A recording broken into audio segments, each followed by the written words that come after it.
अस्सलाम वालेकुम, आप देख रहे हैं सिटी 92 न्यूज। शामिल करते हैं आज के इलाकाई और बैनुल-अक़वामी खबरों पर। जावरिया सरगोदा कमिश्नर सरगोदा हाफिज शौकत अली और डिप्टी कमिश्नर हुसैन अहमद रजा चौधरी ने ईद की खुशियां बेसहारा बच्चों के साथ मनाई।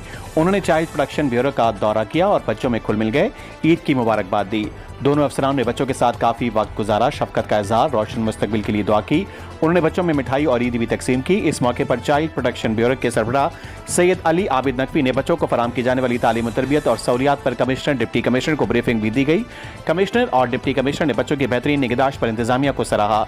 एडीसी हेडक्वार्टर मोहम्मद अशरफ भट्टू भी हमरा थे। रिपोर्ट जफराबाद, तहसील रिपोर्टर शाहपुर झावरिया।